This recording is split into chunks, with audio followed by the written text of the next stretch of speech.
Di penjara orang kekuasaan dibebas oleh cinta. Meskipun di penjara rasa bebas. Ingin masa depan yang lebih baik untuk kita semua, ingin rakyat yang lebih sejahtera di hari ini dan di masa depan. Karena jadi semangatnya sebenarnya masih sama ya? Sebenarnya sama. Cuma kalau dulu dari resistance, perlawanan, sekarang menjadi eksekusi. Ya, mungkin seorang aktivis dengan dulu udah pernah di penjara sebagai tahanan politik, mungkin masih ada sisa-sisa dendam atau wah ini dulu atau seperti apa? Saya secara personal tidak punya dendam. Karena apa? Karena bagi saya gini. Kalau ada satu kelompok atau sosok yang bisa membuat saya marah agak lama, jika sosok itu adalah sosok yang tidak pernah mau belajar, tidak pernah mau mengadaptasi dengan zaman, saya akan marah.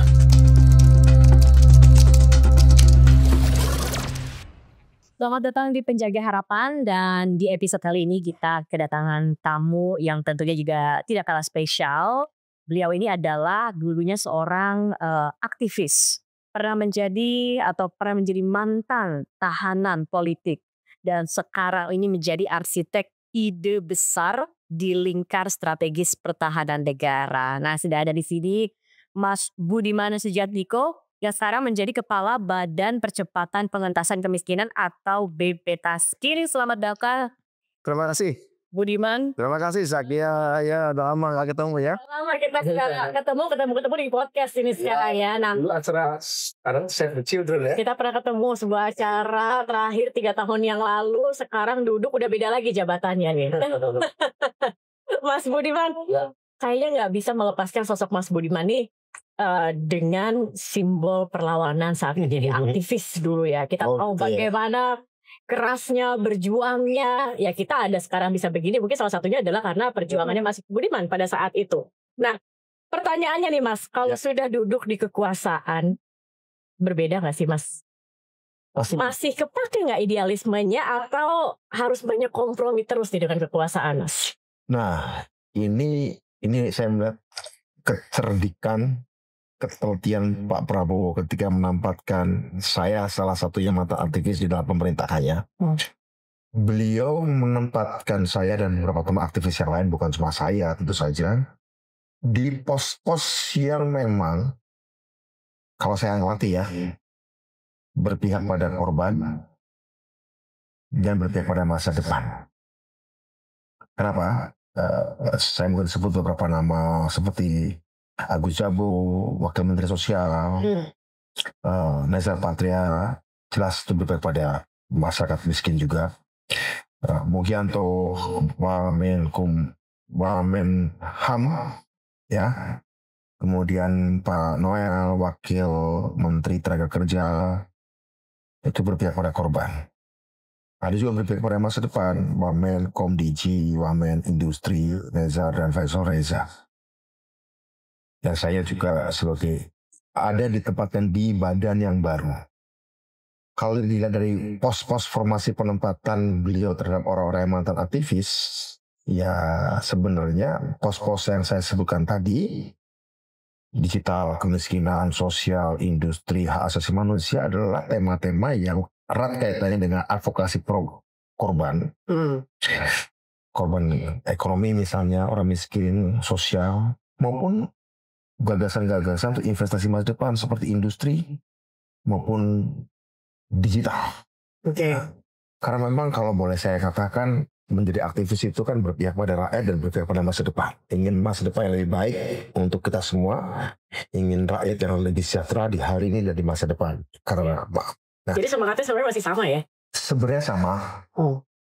Cuma kalau dulu dari resistance, perlawanan, sekarang menjadi eksekusi. Ya kan menjadi, bahasa aja, gagasanmu jadikan itu realita. Oh, jadi realita, jadikan itu kebijakan. Jadikan itu kebijakan, policy gitu ya. Ya artinya isinya nggak beda. Cara dan instrumennya yang berbeda.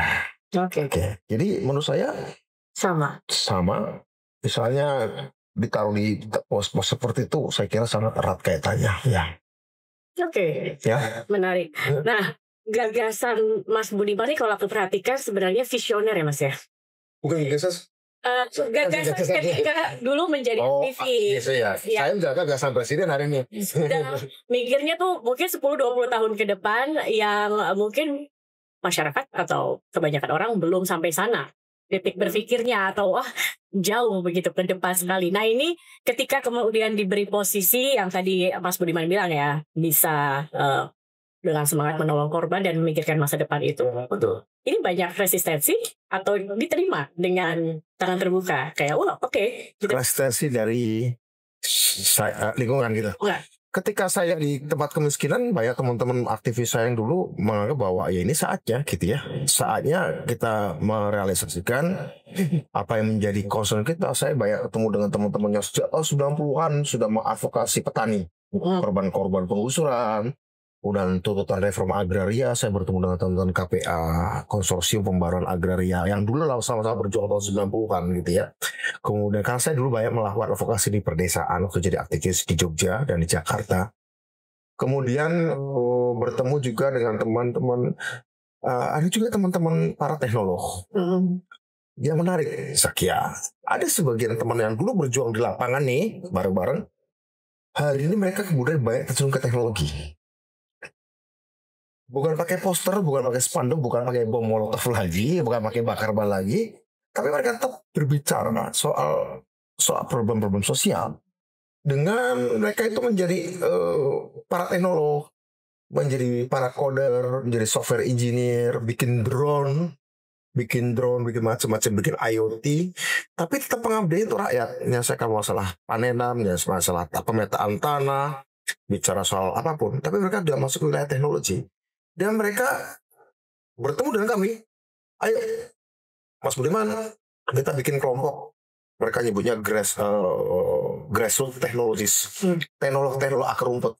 Ya, bioteknologi maupun IT ya kebanyakan ya. Dan mereka senang bahwa saya ada di kekuasaan, di eksekutif, dan mereka ada di dunia teknologi. Tapi sama-sama kita abdikan kepada masyarakat gitu. Jadi terjadi proses pertemuan kembali di mana kami masing-masing sudah masuk ke level yang lebih eksekutif, lebih eksekusional, dan lebih memakai alat-alat yang modern begitu ya. Oke. Tapi semuanya sama. Itu yang menyebabkan saya merasa bahwa sejarah sebenarnya sedang berpihak pada ide-ide kami dulu.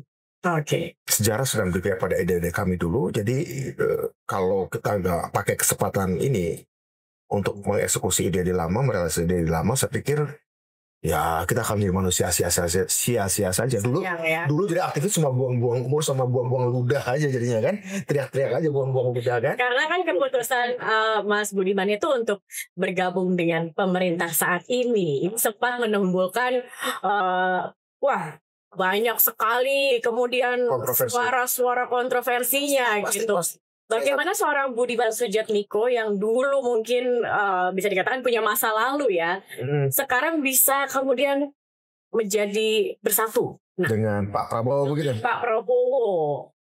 Nah ini menarik. Pasti kan tidak tahu ya, mungkin seorang aktivis dengan dulu udah pernah dipenjara sebagai tahanan politik, mungkin masih ada sisa-sisa dendam atau ini dulu atau seperti apa. Saya secara personal tidak punya dendam. Karena apa? Karena bagi saya gini, kalau ada satu kelompok atau sosok yang bisa membuat saya marah agak lama, jika sosok itu adalah sosok yang tidak pernah mau belajar, tidak pernah mau mengadaptasi dengan zaman, saya akan marah. Bahkan meskipun niatnya baik. Tapi orang yang dulu bahkan meskipun pernah berhadapan, tapi kemudian mau belajar dari masa lalu dengan idealisme yang bertahan. Karena lawan-lawan kita juga punya idealisme dong. Ya, jangan kira idealisme cuma ada di kubu kita. Mungkin juga di kubu yang menangkap kita, yang mengejar kita, juga punya idealisme. Dan mereka menganggap menangkap kita, memenjarakan kita itu jangan sebagai sebuah perjuangan kebenaran, dan itu adalah yang mereka yakini. Ya kita pengen tahu juga apa. Ya mereka merasa sedang menjalankan tugas negara. Oke, that's fine. Kami juga merasa sedang menjalankan tugas sejarah. Bahwa Indonesia harus berubah. Mereka menjalankan tugas negara, harus mempertahankan kekuasaan yang ada. Jangan sampai terjadi timbul kekacauan. Kita kira gitu kan? Ada idealisme. Sejauh kita ketemu memahami bahwa ada idealisme, tugas, menjalankan tugas, entah sebagai prajurit atau sebagai apa. Dan kami merasa menjalankan tugas sejarah sebagai aktivis perubahan, kira-kira begitu. Oh, kita sebenarnya bisa jadi cara berpikir kita sama. Tapi isi pikiran kita waktu itu berbeda. Oke. Cara berpikir sama. Kita menjalankan sesuatu yang besar. Teman-teman itu, Pak Prabowo dan teman-teman, yang besar itu adalah negara. Bagi kami yang besar itu adalah sejarah. Dulu berhadapan tuh. Tugas kita adalah karena kita merasa sama-sama saling membela sesuatu yang benar dan besar. Kenapa yang antar negara dengan sejarah nggak kita satukan aja? Oke, kita sama-sama mengelola negara. Ayo negara kita tuntun, negara kita kelola sesuai dengan tantangan zaman, sesuai dengan jadwalnya zaman, jadwalnya sejarah. Jadi bagi saya ini sebuah pertemuan yang sifatnya bukan cuma emosional tapi intelektual. Ya, pertemuan saya dengan Pak Prabowo ada pertemuan intelektual. Oke. Tapi pernah nggak? Ya namanya pernah punya masa lalu bersama ya dengan Pak Prabowo. Ada momen mengharukan, momen berkesan ketika akhirnya bersama-sama. Ya sudahlah. Sekarang kita bersatu nih untuk dengan tujuan masa depan tadi nih. Ya. Bagaimana kemudian saling, bisa dikatakan mungkin ada momen saling maafkan, saling ya sudah yang lalu berlalu. Ya, momen seperti itu gitu Mas. Ada tidak? Ada pada waktu di Semarang saya mendeklarasikan Prabowo dan untuk mendukung Pak Prabowo Subianto. Saya lupa tanggal 18 Agustus atau tanggal berapa gitu kira-kira. Pak Prabowo memeluk, kita sering berpelukan di atas panggung ya.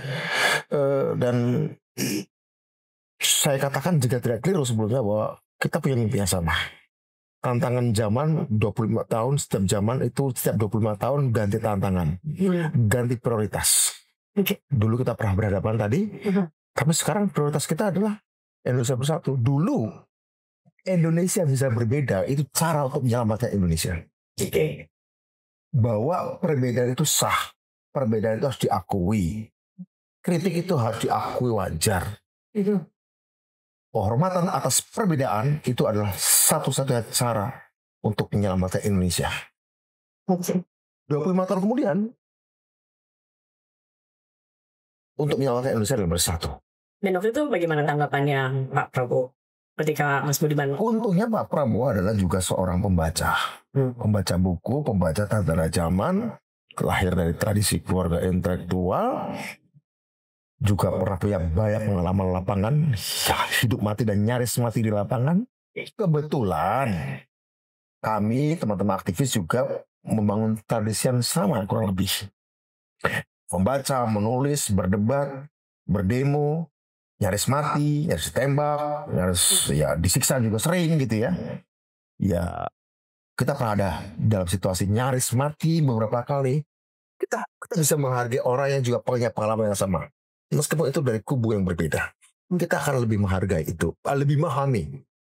Dan ketika kita sudah sampai pada titik di mana ada rumah bersama yang harus kita selamatkan, yaitu Indonesia dengan peradabannya, Indonesia dengan hak untuk majunya,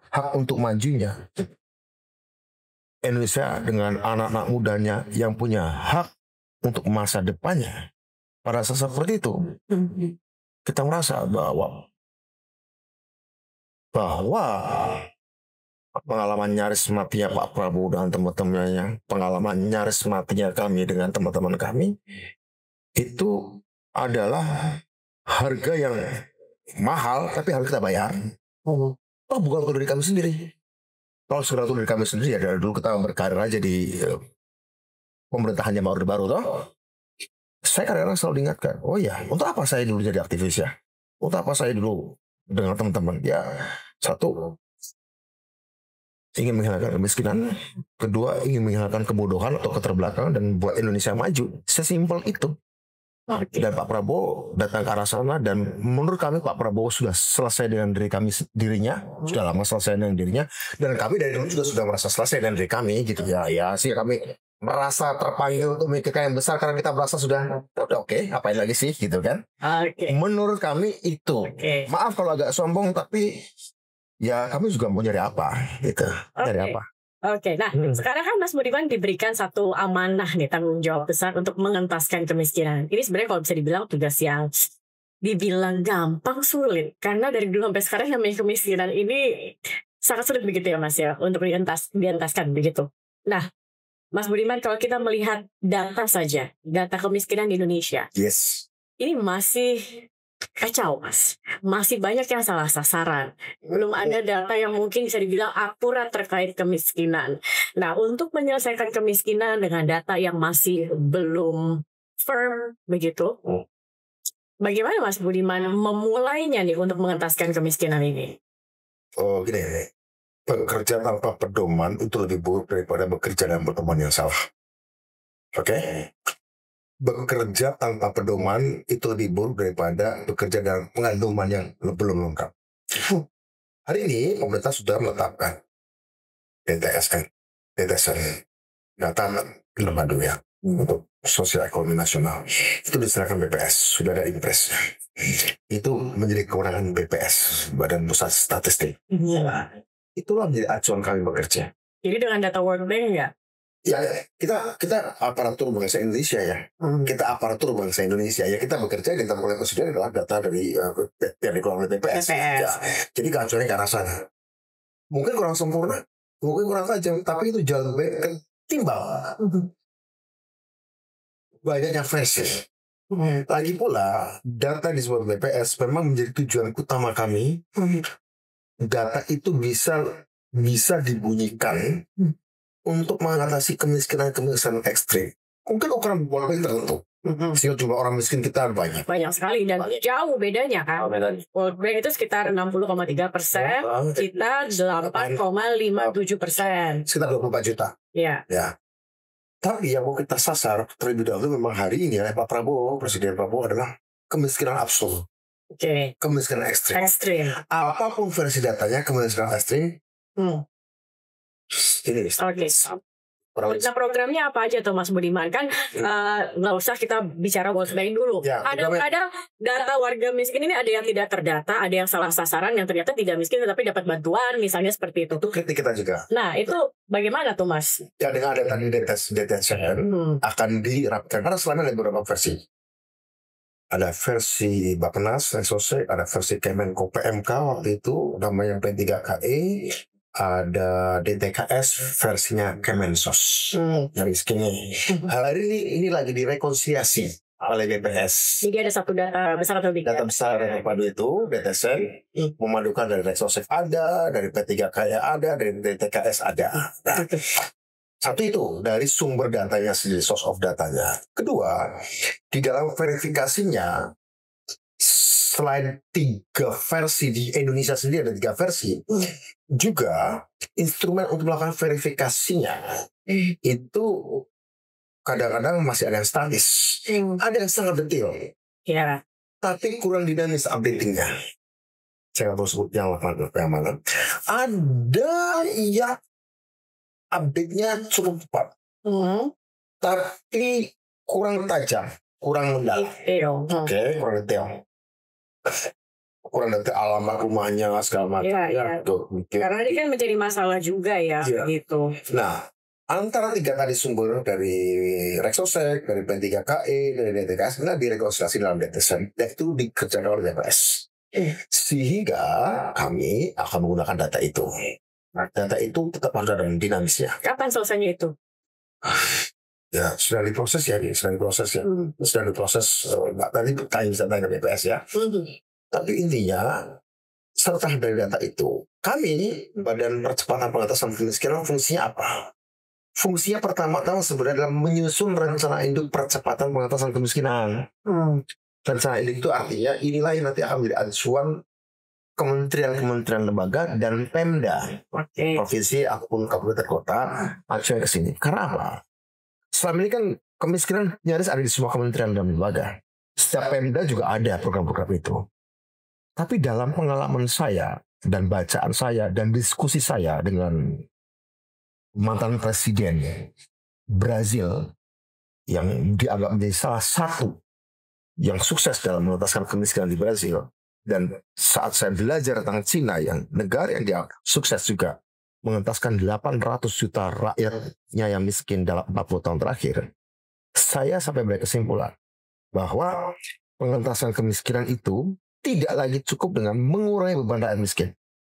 Bansos, BLT, segala macam, nggak cukup itu.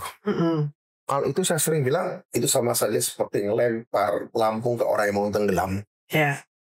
Mencegah mereka tidak tenggelam. Tapi masalahnya kan tugas negara bukan sekedar membuat orang tidak tenggelam ya, tapi membuat orang itu nyampe tujuan pelabuhannya kan. Nah, tujuan pelabuhan ini yang selama ini harus dikonsolidasikan. Dan tugas BP Taskin menyiapkan perahu-perahu untuk mereka yang sudah lama mengapung-ngapung di pelampung, bisa naik perahu itu, bisa ngentas. Maka istilah pengentasan. Kalau lempar pelampung itu penanggulangan. Enggak, dia dari pelampung mau dientaskan nih.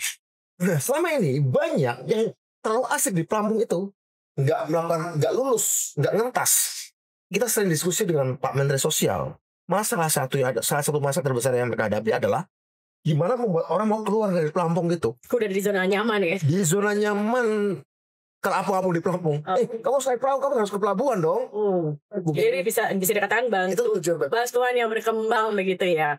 Kalau ada istilahnya kan jangan dikasih ikannya tapi dikasih kail begitu ya. Kalau saya nggak cukup dikasih pelampungnya, dikasih perahunya juga. Dikasih perahu, jadi lebih cepat lagi gitu. Capai tujuan. Kalau kita boleh tahu nggak apa saja sebenarnya mungkin program-program yang saat ini sudah dilakukan prioritasnya begitu, karena kan jujur masih banyak nih Mas Budiman, masyarakat yang masih menunggu, terutama juga ya dengan kondisi ekonomi saat ini dan lain-lain begitu. Nah, kita pengen tahu nih programnya tapi yang benar-benar yang konkret, jangan sekedar wacana yang kami nyusun rencana induk ya, itu secara konseptual sebagai grand konsep, grand strategi yang memang harus diikuti oleh baik kementerian, harus satu irama karena di sejumlah negara yang sukses pengatasan kemiskinan memang pengatasan kemiskinan itu harus tersentralisasi, harus di kantor presiden satu itu. Kedua, konkretnya bagaimana? Konkretnya Indonesia sebenarnya adalah negara yang sangat welas asih. Subsidi, bansos, BLT itu setiap tahun 500-an triliun lebih. Tapi itu masih dalam banyak kan? Banyak. So masalahnya bukan soal Indonesia ini pelit, negara ini pelit, enggak. Negara ini sangat welas asih. Masalahnya dia bisa sungguh-sungguh secara terstruktur, sistematis dan masif tidak untuk mengentaskan kemiskinan. Ya kan? Jangan sporadis. Jangan-jangan ya kayak bar kemudian ada yang sebagian dapat, ada sebagian enggak kan. Tadi ada bilang salah sasaran kan. Tugas BP Taskin menyusun itu menjadi TSM. Terstruktur, sistematis, dan masif mengentaskan kemiskinan. Karenanya, kami ada 9 program. 9 sektor yang kami menjadikan prioritas. Sektor pangan, sektor perumahan, sektor pendidikan, sektor kesehatan, sektor manufacturing, pengolahan, sektor transportasi, sektor industri kreatif, sektor teknologi digital, sektor energi terbarukan. 9 sektor. Sementara ini kan ada di masing-masing kementerian. Masing-masing kementerian selama ini membangun ke-9 sektor itu, tidak terlalu membicarakan kemiskinan sebagai mainstream target. Bukan sebagai target utama.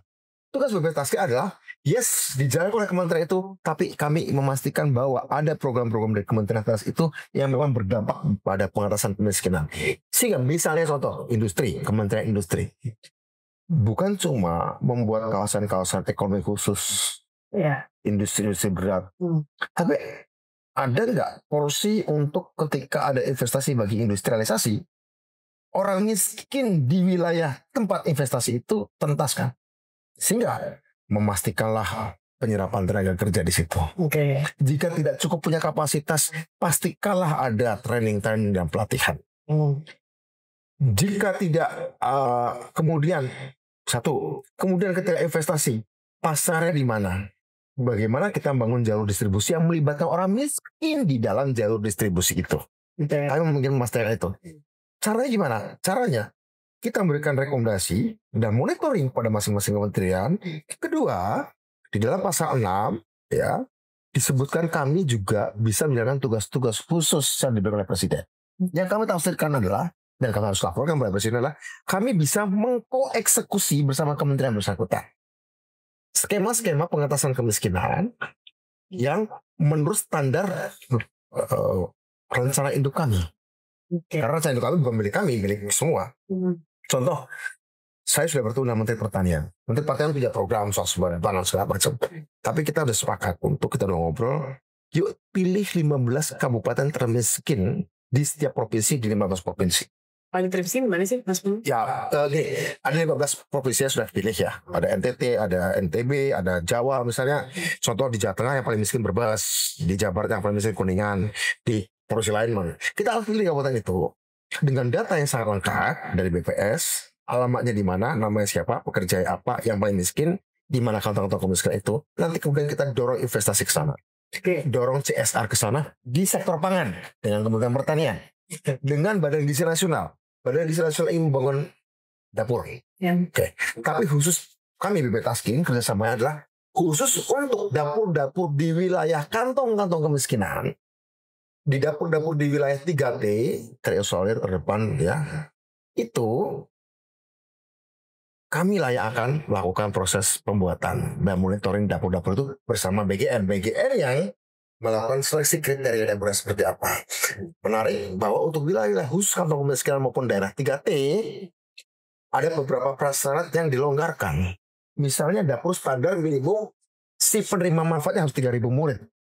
Tapi kalau daerah-daerah terisolir miskin terbelakang, mungkin penduduknya tidak terlalu padat. Bisa di bawah itu. Tidak harus 3.000, bisa 1.000. Misal seperti itu. Harganya pun disesuaikan supaya lebih ya gimana lah. Intinya, jadi ada beberapa konsesi-konsesi khusus untuk program-program unggulan yang memang directly impactful, secara langsung berdampak bagi pengatasan kemiskinan. Kalau program makan bergizi gratis per se, itu kan tujuannya meningkatkan sumber daya manusia. Entah orang kaya, anaknya orang kaya, anak sekolahnya orang kaya, atau anak sekolah orang miskin. Terlepas dari itu. Tapi bagi BB Tasking, kami khusus yang bagi orang miskinnya. Ketika ada investasi, misalnya banyak nih, beberapa perusahaan mau investasi. Karena kita belajar dari China, pengatasan kemiskinan adalah membawa investasi ke kantong-kantong kemiskinan. Kita sudah bertemu nih, ada perusahaan digital, listrik, ada perusahaan pengolahan sampah baru terbarukan, bertemu kami. Mereka ingin dengan industri pengolahan sampah, para pemulung menjadi employees. Para pemulung menjadi ekosistem bisnis penyuplai sampah. Sehingga mereka akan dapat manfaat. Kami pastikan, kami bertemu dengan para pemulung. Ya, kebetulan kami sudah berdiskusi dengan IPI, Ikatan Pemulung Indonesia. Di Ikatan Pemulung Indonesia ada yang kaya, ada yang mengulang, ada yang miskin, pemulung di lapangan. Kami himpun, ayo investasilah ke tempat pembuangan akhir. Bikin pabrik pengolahan sampah untuk energi baru terbarukan. Pastikan si pemulung miskin, either mereka menjadi pegawai pabrik itu, atau mereka kemudian menjadi supplier, pemasok permanen atas sampah. Sehingga kemudian mereka mendapatkan benefit. Oke. Kira-kira begitu. Contoh yang paling konkret. Nah, Mas Budiman, tapi kalau misalkan dari kayak hari ini kami program kami dengan investor dari Jerman, misalnya. Ya. Tadi sudah ada pertemuan juga ya untuk terkait hal itu. Nah, kalau dari masyarakatnya nih, misalnya mereka merasa kok aku belum terdata ya, gitu. Atau kita ada di sekitar kita yang kita tahu misalnya ini mungkin ini bisa menjadi warga yang bisa terdaftar untuk mendapatkan manfaat itu, gitu. Nah ini ada tidak misalkan dari masyarakat sendiri yang bisa jemput bola langsung begitu, Mas? Bisa saja. Jadi gini, yang menarik Zakia, jadi dengan beberapa kementerian kami sudah berbicara untuk bikin koeksekusi program bersama tadi ya, dengan Kementerian Pertanian, dengan Badan Gizi Nasional. Yang menarik, Pemda baik sekali, hampir tiap hari, ya 3 hari sekali atau 2 hari sekali, Pemkot datang ke kami. Karena ini menarik, jadi hari ini bupati dan wali kota yang baru terpilih dalam pilkada kemarin, rupanya betul-betul ingin menjadikan kemiskinan itu sebagai program untuk dientaskan prioritas. Oke? Program prioritas. Dan mereka datang pada kami, salah satunya adalah apa yang sudah disiapkan oleh BPS untuk rencana induknya, kemudian mereka melaporkan keadaannya, dan rata-rata yang di luar Jawa, sebab kemiskinannya adalah kekurangan infrastruktur fisik dan kurangnya infrastruktur digital. Di luar Jawa. Kebanyakan itu. Itu penyebab utama kemiskinan adalah kurangnya infrastruktur fisik dan kurangnya infrastruktur digital. Kalau di Jawa, kebanyakan kurangnya akses pada pasar. Tapi semuanya kurangnya akses pada modal. Oke, kira-kira pemetaannya sementara seperti itu ya. Nah, kedepannya apa? Oke, kalau kurangnya akses pada modal, kita bahas investasi. Kalau kurangnya akses pada pasar, kita punya program membawa investasi khusus digital. Kemudian kalau tadi apa? Kurangnya pasar tadi itu. Tapi yang soal kurangnya pasar, kami bilang, dari 9 sektor tadi saya sampaikan, ada 3 yang pasarnya sudah pasti. Pangan, sektor pangan, pengentasan kemiskinan melalui sektor perumahan, kemudian pengentasan kemiskinan melalui sektor digital. Terutama yang 2 ini, pangan dan perumahan, dan 3, pendidikan. Karena pemerintah punya program makan bergizi gratis, off-taker jelas ada, rumah rakyat 3 juta setiap tahun, dan sekolah rakyat miskin yang berasrama. Pasarnya sudah ada, oke? Sementara yang 6 lain, ini harus kita cari pasarnya secara mandiri gitu ya. Jadi kami pilih-pilih juga mana dari 9 sektor itu yang demand-nya sudah ada, off-taker-nya sudah ada, yaitu negara, program negara. Mana yang 6 ini yang pasarnya harus kita create. Nah, kalau kita create, berarti kita dorong investasi bukan cuma di sisi produksi, tapi juga di sisi logistik. Oke. Baik di jalan fisik maupun digital. Kalau kami sudah petakan seperti itu. Oke. Ya. Tapi waktu 5 tahun untuk mencapai itu Ada prioritas. gak usah muluk-muluk lah. Targetnya seperti apa mungkin? Targetnya sederhana. Pak Presiden mengatakan ya sampai 2029 bisa turun aja miskinnya sampai 5%. Dari 8 ya, 5%. Kira-kira gitu. Gak muluk-muluk ya. Gak muluk-muluk, gak bicara 0%. Enggak. Sampai 5%. Tapi kan harapannya bisa lebih turun lagi. Karena kan Indonesia Harapannya begitu. ingin menjadi negara maju di 2045. Ya tentunya juga. Tentu kita bisa bekerja yang lebih keras ya untuk itu. Iya betul. Nah selain terkait dengan pengentasan kemiskinan nih, Mas Budiman ini kan juga salah satu inisiator dulu undang-undang desa ya. Ya. Nah kalau undang-undang desa ini bagaimana Mas? Apalagi kalau kita melihat saat ini kan perkembangan zaman udah menuju digitalisasi dan lain-lain. Sementara masih banyak yang fokus pembangunan desa, fisik, jalan, begitu. Nah, untuk bisa membangun desa yang sesuai dengan perkembangan zaman ini. Nah, oke. Perkembangan zaman bisa apapun, tetapi kekurangan infrastruktur fisik itu absolut. Oke. Jadi harus dibenahi dari Di era apapun, infrastruktur fisik itu harus ada. Masalahnya banyak desa yang belum punya infrastruktur fisik, jalan, jembatan yang memadai. Oke?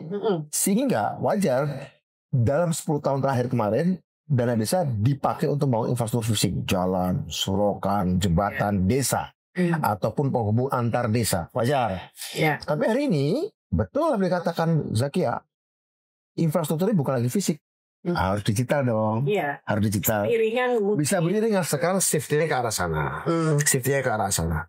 Bahkan beberapa hal misalnya di daerah-daerah yang secara fisik infrastruktur fisiknya terlalu mahal untuk dibangun untuk transportasi produk pertanian, kita punya namanya drone untuk mengangkut hasil pertanian. Kami sudah berbicara juga dengan relawan-relawan kami di bawah membuat drone minimal yang bisa mengangkut barang 50 kilo, bisa bahkan sampai 200 kilo. Untuk membawa produk pertanian yang ada di gunung-gunung bisa sampai ke kota kecamatan misalnya. Kalaupun jalan fisiknya belum terbangun, minimal kalau diatur dengan drone, dan itu sudah ada jaringan kami. Relawan-relawan kami tadi yang saya sebut, aktivis-aktivis yang sudah jadi teknolog itu, mereka sudah bangun drone. Kita sudah ketemu dengan teman-teman udah ke daerah-daerah dan dipraktekkan. Kita bahkan udah jaringan di. Mas Budiman juga turun ke daerah. Oh iya. Turun ke daerah. Tunggu Pemda. Ke masyarakat. Apa sih yang banyak dikeluhkan masyarakat, Mas Budiman, terutama terkait dengan dengan bidang Mas Budiman ya? Yang nganggur butuh kerjaan, yang sudah punya usaha butuh pasar, juga ada yang sudah punya usaha dan butuh modal. Itu kembali yang tadi. Itu yang banyak dikeluhkan oleh kerja, modal dan akses pasar. Hambatannya apa, Mas? Untuk mengeksekusi program-program yang saat ini kan kalau kita dengarkan tadi sebenarnya sebuah program yang kalau memang bisa terwujud direalisasikan tanpa hambatan tentunya akan baik sekali. Hambatannya adalah ini sudah lama disadari bukan cuma oleh Presiden Pak Prabowo, tapi juga Pak Jokowi dan sebelum-sebelumnya, sektoralisme. Lagi-lagi sektoralisme. Sektoralisme di mana hadirnya BP Taskin adalah untuk menjadi jembatan. Ini bukan sekedar jembatan, tapi melihat persoalan dari multi perspektif. Miskin itu apa sih, Zakia? Tidak punya aset, tidak punya akses, tidak punya uang tunai. Kita katakan, cara pandangnya sepakat dulu. Tidak punya aset, tidak punya akses, tidak punya uang tunai. Mungkin Kementerian Sosial banyak bicara soal akses dan uang tunai. Kementerian Agraria bicara soal aset tentang tanah. Macam-macam. Kementerian lainnya itu. Kementerian Agraria, orang miskin karena kurang tanah. Aset, sehingga ada perlu sertifikasi, perlu ada land reform. Kementerian Sosial, kurang uang, sehingga perlu ada bansos, perlu ada BLT. Mungkin juga akses pelatihan keterampilan, skills. Nah, tapi kan terpisah-pisah. Tugas kita adalah, enggak, 3 dekade itu harus, karena gini, ada kelompok masyarakat yang asetnya banyak, tanah misalnya, tapi karena akses pada pengetahuan, akses kepada pendidikan, akses kepada teknologinya kurang, aset tanah yang dimiliki banyak dan menumbuhkan banyak tanaman, tidak bisa diolah menjadi industri karena tidak ada permodalan, tidak ada pengetahuan untuk menciptakan hilirisasi dari aset tanaman dan tanahnya. Kalaupun punya akses pada pengetahuan, ada lagi akses pada pasar. Nah, kita lihat dulu, sepakat aset, akses, dan cash itu adalah satu kesatuan yang tidak bisa terpisah. Nah, pendekatan kami adalah apapun kementeriannya, sadari bahwa aset, akses tanah itu harus dimiliki secara bersama-sama. Bagi si miskin, solusinya adalah berdata, berdana, berdaya. Ada data sehingga akurat, ada dana, ada akses, berdaya karena punya akses dan aset. Kira-kira gitu. Jadi sektoral ini ya. Selama ini tantangan yang menjadi tantangan. Nah, kalau tadi kan di awal sempat dikatakan juga sektor dan birokrasi juga. Birokrasi keributan, komplikasi birokrasi. Menjadi komplikasi PR banyak orang nih kalau terkait itu juga ya. PR negara yang sebesar Indonesia. Sangat besar. Nah, Mas Budiman tadi kan di awal sempat bilang bahwa ingin mencoba mengubah kalau yang tadi jadi kasih pelampung, mau dikasih perahu. Kalau hambatan dari masyarakat yang mungkin sudah terbiasa menikmati zona nyaman, ini pasti akan ada suara-suara yang protes dong. Aduh, udah tiap bulan nerima bantuan, ini sekarang gara-gara Mas Budiman jadi nggak dapet nih. Nah, itu sudah mulai ada. Dan bagaimana? Yang menarik kemarin Kementerian Sosial melakukan graduasi 500 orang di Jawa Timur yang sudah bertahun-tahun menerima bantuan sosial PKH dan dinyatakan lulus. Dinyatakan lulus graduasi istilahnya ya.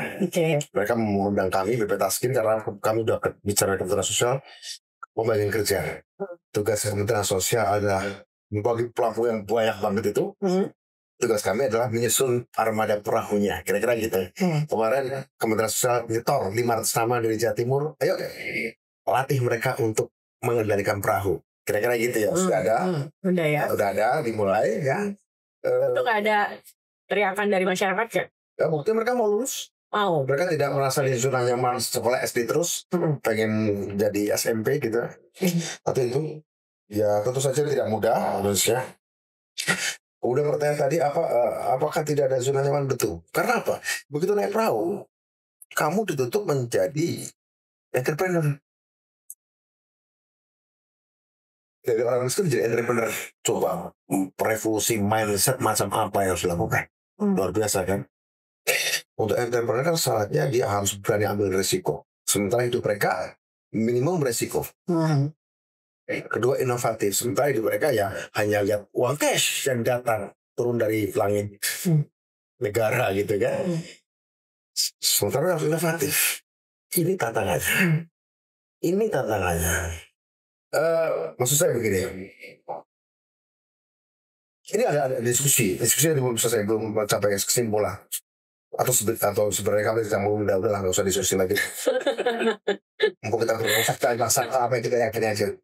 Ada orang sebagian mengatakan entrepreneurship adalah mindset yang giver. Iya. Kalau kita tidak, Entrepreneurship bukan given, Bisa dilatih. bisa dilatih.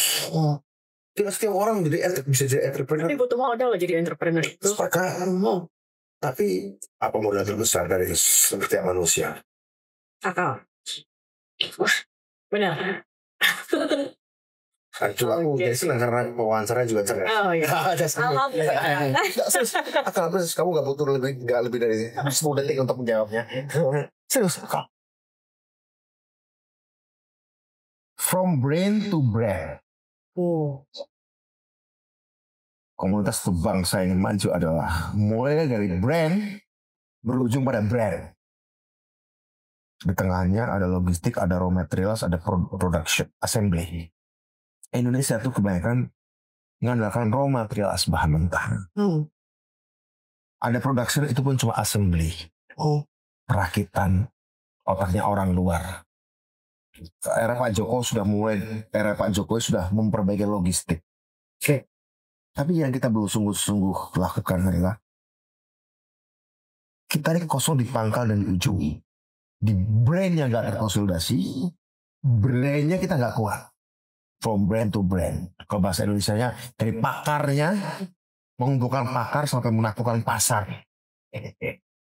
Di tengahnya ada production,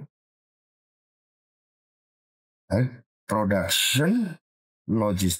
material, bahan mentah, produksi dan logistik. Nah, kita cuma di raw material dan produksi. Pak Jokowi nambahin logistik. Padahal kita harus dari brand to brand. Pegang ujungnya. Negara sekecil apapun, semiskin apapun sumber daya alamnya, tapi kalau mereka kuat di brain, mereka akan bisa pegang brand. Jepang seperti itu kan? Kuat di brand. Raw materialnya rendah, harus sepakat. Singapura juga. Nah, kita harus konsolidasi ini. Cina ada semuanya. Logistiknya ada, raw materialnya ada, produksinya ada, brandnya ada. Nah, kita kurang konsolidasi brand dan kurang melakukan brand. Kurang mengkonsolidasi pakar dan kurang melakukan pasar. Itu harus kita lakukan. Oke, baik. Ini juga yang menarik dari seorang Mas Budiman ya. Meskipun kita tahu Mas Budiman ini sekarang banyak fokus pada kemiskinan, pedesaan, Orban tadi ya. Juga sebenarnya tertarik pada teknologi, AI dan sangat. Ya kan? I'm AI or technology enthusiast. AI, technology enthusiast. Bisa nggak minat itu kemudian juga mumpung ini lagi ada di posisi yang bisa eksekusi apapun yang ada di kepala ide dan lain-lain. Udah ada bayangan nggak kira-kira dengan ketertarikan entusiasnya dan AI ini? Kalau tadi katakan oleh Zaki, eksekusi gimana tuh? Zaki, saya aktivis. Sebenarnya apa sih kamu bela Mas Budiman jadi aktivis? Ada 2 jenis manusia yang saya bela. Orang miskin dan orang cerdas. Orang cerdas perlu dibela. Iya. Kenapa? Kalau cerdas punya akal dia bisa membela diri sendiri. Bangsa ini pernah 2 kali membunuh 2 generasi orang cerdas. Orang disekolahkan Bung Karno nggak bisa pulang. Dan orang-orang di sekolah Habibie belajar pesawat, belajar apa, pada akhirnya bangsa ini cuma disuruh sekedar setor bahan mentah. Gak usah mikir pesawat, gak usah mikir high-tech deh. Artinya orang cerdas di Indonesia 2 generasi orang disingkirkan oleh sistem. Kalau rakyat miskin dari dulu. Tapi orang cerdas di Indonesia modern pernah 2 kali disingkirkan oleh sistem. Entah apa, mungkin ada skenario yang membuat Indonesia ya udah subur deh. Masa masih mau pintar juga? Lu udah kaya dari masa orang tua lu masih masa mau pintar juga, kira-kira gitu. Baik. Kalau Indonesia udah kaya tanahnya, manusia pintar-pintar, nggak bisa gua atur Indonesia. Tak dari lagu dulu ya, Indonesia tanah kayanya lempar apa? Stokat batu jadi tanaman. Itu mulai nakal. Brainwash jadi mulai nakal. Itu nggak boleh, Sakia, nggak boleh. Nah, kenapa saya jadi teknologi entusias? Karena itu saya lakukan justru setelah Undang-Undang Desa selesai. Setelah Undang-Undang Desa selesai kita perjuangkan di DPR, saya pikir oke, desa sekarang udah punya uang. Sekarang gimana caranya membuat ilmu pengetahuan masuk ke desa supaya mereka bisa menggunakan uang itu dengan cerdas, dengan bijak, dengan smart gitu ya. Itu aja sih sederhana itu sih. Setelah orang miskinnya kita coba perjuangkan dana desa, bagaimana sekarang membuat ekosistem orang pintar agar melihat Indonesia itu surga itu ide. Banyak sebenarnya idenya. Banyak, tapi nggak berani turun ke Indonesia. Banyak penerima beasiswa kita malas pulang karena runway-nya nggak mulus. Banyak birokrasinya. Saya pernah loh, saya 1 bulan ngumpulnya ada 211 orang dokter di Oxford, Cambridge, MIT, Tokyo, Tsinghua, Zhejiang, macam-macam. 1 bulan 211 orang. Ilmunya macam-macam, AI, quantum, biotech, neuroscience, space. Ada 1 orang lulusan Oxford, saya minta pulang. Kalau dia udah mau dikerjakan di NASA untuk bikin riset pertanian di bulan, saya suruh pulang. Kenapa? Ya, saya minta pulang, teman saya gitu kan. Pulang, kamu kan PDP, pulang. Bantu ini saya bangun. Kerja di sebuah instansi, kerjanya administrasi nulis. Aduh. Saya sekarang bantu saya di BP Taskin. Bantu saya dibantu. Tapi dia bagus. Artinya, intinya saya ingin ngomong, oke, saya percaya Zakia bahwa ilmu pengetahuan dan teknologi asal dikelola dengan benar bisa banyak menyelesaikan soal-soal sosial. Saya percaya itu. Tapi orang pintar sebenarnya banyak, orang Indonesia pintar itu banyak yang kemudian mungkin mengambil pendidikan di luar negeri dan lain-lain. Tapi malas kembali ke Indonesia. Kan? Iya. Merasa tidak dihargai, tidak diberikan kesempatan untuk ikut membantu. Berarti tesis saya benar kan? Indonesia. Orang cerdas termasuk kaum teraniaya. Iya. Oke. Bukan dianiaya dikebuki, bukan area digusur. Secara sistem. Yang mereka paling menghargai kan otak mereka. Itu menyedihkan bagi saya. Bangsa ini kehilangan kemampuan. Nanti sudah berhasil mengentaskan kemiskinan, Mas Budiman bisa juga ikut mengentaskan sistem-sistem. Ya berbarengan saja. Pembukaan UUD 45 kita melepaskan dalam 1 kalimat loh. Memajukan kesejahteraan umum, mencerdaskan kehidupan bangsa. Artinya mengatasi kemiskinan dan mengatasi kebodohan itu 1 napas. Harus selaras ya. Harus selaras. Ya. Dan itulah persis 2 hal itu yang dari kecil saya paling gelisah. Lihat orang miskin sama lihat orang terpaksa jadi bodoh karena miskin. Akses pada pendidikan. Ya. Nah, itulah kira-kira. Dia personal bagi saya di BP Taskin itulah personal. Pokoknya Mas Budiman ini serba bisa lah. Kalau ya bukan serba bisa. Seru. Aktivis. Entusias pada banyak hal. AI, entusias, termasuk membuat puisi. Dulu di penjara buat puisi juga ya Mas. Di penjara gimana sih Mas rasanya? Mungkin bisa sharing dengan orang-orang yang belum pernah. Jangan sampai di penjara. Dan saya lukis juga saya. Bikin sketsa. Di penjara? Iya. Sketsa apa? Tokoh-tokoh politik sih. Loh, kenapa kok? Enggak pemandangan atau apa? Ya apa mau jadi Siapa yang dilukis? Mas Budiman. Che Guevara. Saya lukis Che Guevara. Ada seorang penyair Chili namanya Pablo Neruda. Tapi saya kasih gambar nggak tahu di mana. Puisi ya, tertangkap puisi. Ya nggak tahu. Saya bukan antusias pada banyak hal. Bukan berarti ahli ya. Saya punya minat pada banyak hal. Bukan berarti ahli ya. Ya minat aja gitu. Bukan berarti ahli. Tapi mungkin selain melukis waktu itu di penjara kan kalau nggak salah 13 tahun ya vonisnya. Vonis 13 tahun. Hanya 2-3 tahun kalau nggak salah. 3,5 tahun. Saved by the bell. Alhamdulillah. Ya. Diselamatkan oleh Gus Dur waktu itu kalau tidak salah. Betul. Seperti apa sih rasanya di penjara? Pertanyaan rasanya. Iya dong. Ini kan mungkin pengalaman yang jangan sampai semua orang tahu, jangan sampai semua orang merasakan gitu. Jadi lewat penjara. Saya merasa influenkan dalam sebuah buku, dalam satu chapter buku itu, biografi tapi dalam bentuk novel. Saya kasih judul, Di Penjara oleh Kekuasaan, Dibebaskan oleh Cinta. Bukan apa-apa. Saya dulu baru punya pacar setelah saya di penjara sebelumnya gak pernah pacaran. Oh begitu? Iya, ada yang besuk kan. Makanya jadi aktivis kali ya, karena hatinya mungkin kurang penuh cinta gitu. Oh enggak, kita jatuhkan cinta untuk yang lain. Mas, jadi dapat cinta setelah di penjara atau saat di penjara? Ya saat di penjara. Dengan sesama tahanan. Wah, Pembesuk. Oh, ada yang besuk. Ada yang besuk tapi nggak tahu empati kali. Entah kasihan atau kasih sayang, saya nggak tahu lah. Kasihan jangan. Oh, jadi ini kenal tapi. Jangan. Dia kenal di situ sering besuk. Sering dibesuk. Jadi cinta dalam penjara. Cinta bersemi di penjara. Ya, kira-kira. Di penjara oleh kekuasaan dibebaskan oleh cinta. Meskipun di penjara rasa bebas. Joy. Bukan apa?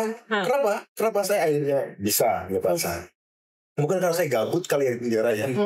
Udah bengong gitu, hari-hari gini aja. Paling ada baca buku, bengong gini. Ya udahlah, ada yang naksir ya kita oke aja. Dulu mungkin nggak sempat kali ya. Mungkin nggak sempat mikir gitu kan. Mungkin ya. Nggak tahu. Mungkin itu start defense mekanisme saya dulu. Oke, ya lumayan lah. Semua itu ada hikmahnya. Enggak sesuatu yang kita lakukan ada hikmahnya. Jadi hikmah berjuang kemudian di penjara menjadi tahanan politik akhirnya bersemi. Ada kata orang sih. Sorry saya nggak seksis ya. Beberapa mungkin bisa juga pada laki-laki terjadi laki-laki. Mungkin sejumlah perempuan memang suka pada yang namanya naughty boys ya. Mungkin saya tidak naughty ya, mungkin ya. Iya. Ada masanya. Mungkin saya juga bisa ya memang di masa-masa dulu Mas Budiman itu, memang kalau kita melihat kan di film dan lain-lain, naughty boys itu memang selalu yang kemudian jadi idolanya perempuan-perempuan. Naughty girls sudah ada ini. Oke, jadi menarik ya. Kemana-mana karena menarik, kita kan tidak pernah tahu ya Mas ya, sisi-sisi lain Mas Budi Wasetrika ternyata ya untungnya hanya 3,5 tahun di penjara. Kalau lebih mungkin nanti nikahnya di penjara, jangan-jangan ya Mas. Resepsi di penjara. Jangan tua. Oke, Mas Budiman, terakhir mungkin ini kita sebelum kita tutup podcast kita. Tentunya ini kan kita podcast Penjaga Harapan. Kita juga ingin dari Mas Budiman memberikan sebuah harapan-harapan kepada rakyat Indonesia, anak muda, apapun itu terkait dengan ya misi Mas Budiman tentunya sudah jelas ya. Harapannya. Pengentasan kemiskinan. Tapi mungkin bisa diberikan lagi agar anak muda ini lebih bersemangat, lebih termotivasi, apalagi melihat cerita Mas Budiman ini sendiri yang dulu seperti itu, sekarang menjadi sosok seperti ini. Gini, ini mumpung nih kita punya presiden yang sudah selesai dengan dirinya sendiri. Mumpung punya presiden yang suka baca. Mumpung punya presiden yang pengalaman hidupnya cukup kaya. Eksplorasinya dari lapangan medan pertempuran sampai diplomasi dunia, dari 4 musim di Eropa sampai musim panas di Indonesia, musim hujan di medan pertempuran. Mumpung suka baca, makanya itu presiden seperti ini akan suka kepada ide-ide terobosan yang punya target-target yang besar. Jadi menurut saya, kalau Indonesia atau setiap negara punya presiden seperti itu, mereka akan menghargai yang namanya kreativitas inovasi yang konstruktif. Ya, manfaatkan saja. Manfaatkan saja. Andai saya hari ini adalah generasi milenial atau generasi Z, mumpung ada presiden yang doyan baca, doyan berpikir, wawasan dan bergaya luas, pernah di udara sejuk, pernah juga di udara panas, saya akan memanfaatkan dengan kegilaan kreativitas saya. Bagaimana mencolek presidennya? Bagaimana mencolek presidennya dengan ide dan kreativitas gila yang kita punya? Lewat menteri-menterinya yang juga bisa mau mendengarkan mereka. Oke. Saya juga bersedia ngobrol dengan anak muda. Punya ide apa kamu? Silakan di follow media sosialnya. Mas bisa? Iya dong. Silakan. Mas saya punya ide nih. Saya pengen. Atau audiensi ke kantor kami ya, Jalan Kebonisiro 35 ya. Diterima dengan tangan terus. Saya sering kali ketemu anak muda datang ke kantor kami. Mas, coba ada yang pernah bawa? Mas, kami buat drone nih. Pesawat pakai wing ditaruh di kantor.